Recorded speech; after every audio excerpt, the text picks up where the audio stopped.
Hey everyone, it's Fernando. I am here live still in Las Vegas. I have a very special treat. In this case, we have Christian, who has a very fascinating story that he told me there at the Pioneer Saloon. And this is with regards to his own personal encounter with the Men in Black. So all you aliens and UFO fans out there, you know that I've talked about this subject in the past, not just on one video, but several videos. But here, in case, we have someone who actually encountered them in person. So very, very special treat for everyone.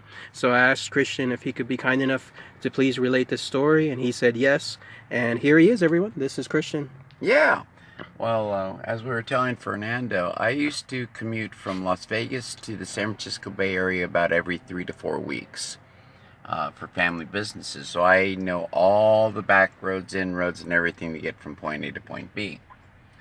One particular commute back to Las Vegas, shall we say, the call of nature made me stop at 3 in the morning at an off-ramp in the middle of the desert.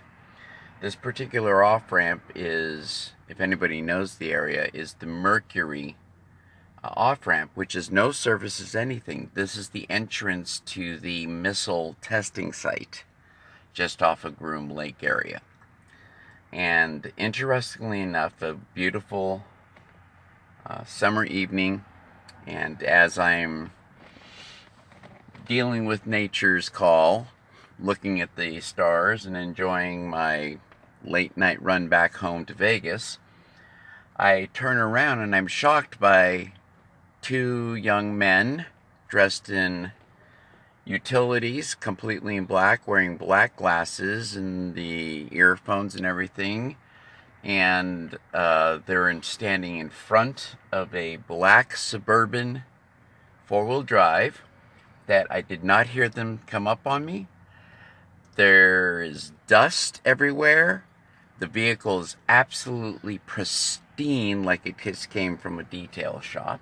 No tire tracks, you said? No tracks, nothing. And basically they had gently said to me that I should move on. And fortunately, being a U.S. Marine, the other two individuals knew some of our more cryptic mannerisms and some of our speech patterns. And we introduced ourselves as Marines and so on and so forth, and did our thing. Face the phone. And then after that, I was asked again to please move on, that it's not a good place to be, and no problem. Then I turned back around, and they're gone. No dust, no tire tracks, no nothing. Needless to say, I went home quickly.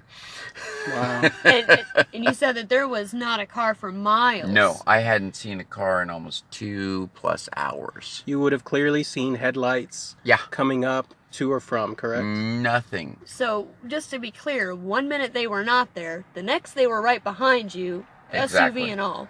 And Exactly. just like that, they were gone again. Yeah. I wish I could do that kind of magic. I'd put Copperfield out of business. And then how did you explain, Christian, how they talked again?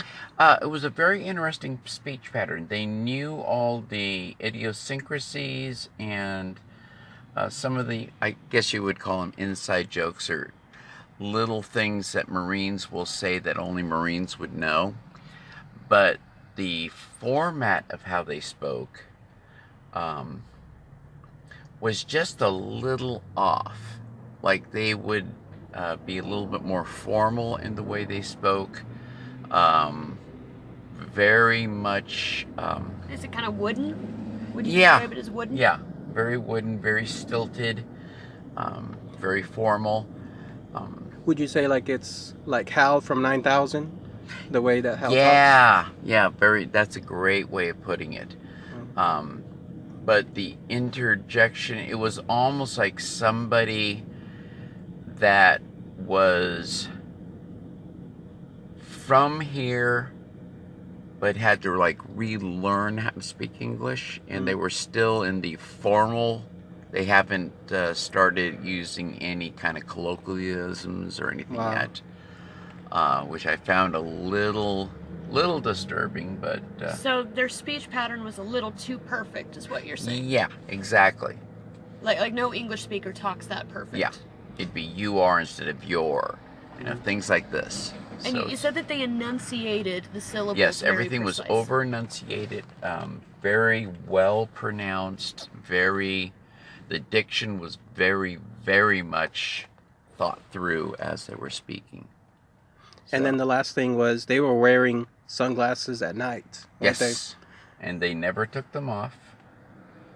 And You said that their facial features were very hard to determine because Yeah. they kept it very stoic. very stoic, very chiseled, which I wouldn't put past the Marines, because we tend to bring in a certain type of individual. But these just seemed just a little bit more. Yeah, and in my experience, whenever another Marine finds another Marine, they tend to have this certain laxness about Yeah. them. Yeah, as soon as we know that we're both from the same tribe, there's a relaxation between us. Yeah. But it didn't And happen. with didn't this. really occur here. There was just an exchange of, yeah, brother, done. So it was Wow. just formulaic. Very, very formulaic, very business-like. Wow. Yeah. And that's so atypical for fellow Marines. Yes, it is. It is. That is fascinating. Well, there you Yeah. go, guys. A personal account from Christian regarding a Men in Black experience. So I hope you guys enjoyed that. It's a special treat. So thank you so much, Christian, for No problem. for recalling and telling us this personal tale. Yeah. And there might be a chance, who knows, that we'll try to visit that road maybe later on in the future as a nice bonus. But otherwise, thank you so much again, Christian. Much appreciated, sir. Hey, no problem.